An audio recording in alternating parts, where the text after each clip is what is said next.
الاهلي، ده انا تعبان، ده انا مش معايا فلوس، ده اقول لك بلبس البنطلون من غير لباس.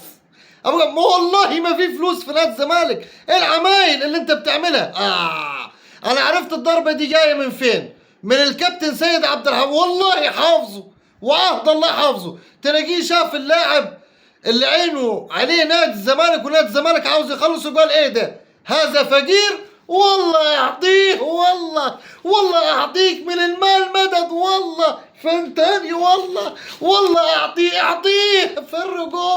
فرقوا ما هم شغالين كده في النادي الاهلي يابا، وعهد الله شغالين كده. الفلوس هي اللي بتحكم، الفلوس هي اللي بتحكم في النادي الاهلي. هذا لاعب يريد نادي الزمالك، فرقوا اديله. بسم الله والصلاة والسلام على رسول الله. السلام عليكم ورحمة الله وبركاته.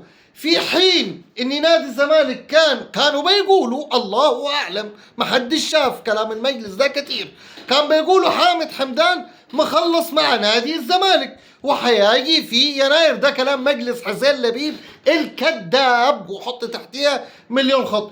هوب ادخل النادي الاهلي في مفاوضات جاده مع وكيل حامد حمدان ومع نادي بتروجيت. هتقول لي يا عم الحاج ده مخلص كل حاجه، والواد طالع بيقول انا زملكاوي وخد له فتره مش بيلعب مش عارف 6 اسابيع، وانا زعلان ومتضايق وعاوز اروح نادي الزمالك. اقول لك بس الجمله دي سمعتها قبل كده من امام عاشور وزيزو. ابويا زملكاوي، وامام عاشور كان حاطط علم نادي الزمالك. اول ما النادي الاهلي قال له يلا بينا يا امه اركب، ركب ومشى وخلع، وادي لابس التيشيرت الاحمر. وزيزو برضه زي ما كان بيهتف والغرفه اسود ما مش عارف ايه دودو، يلا بينا اركب على طول.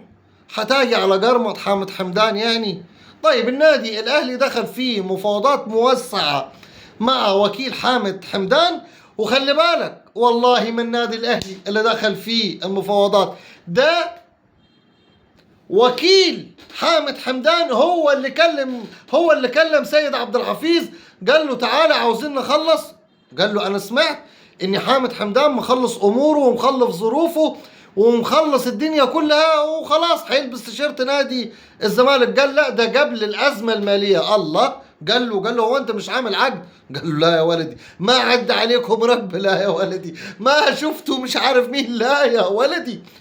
قالوا طب خلاص نتكلم في الكلام ده بعد ماتش النادي الاهلي مع النادي المصري يوم الاحد، واكون خلصت انتخابات النهارده وارتحت يوم السبت، انزل لك يوم الاحد على الابيض على نظيف، ادخل معاك ونشوف قصه حامد حمدان، والفلوس جاهزه وكله على الكاشات. الكاش يريح يا عم الحاج، الكاش يريح والله. هذا حامد حمدان فقير، فرقوه.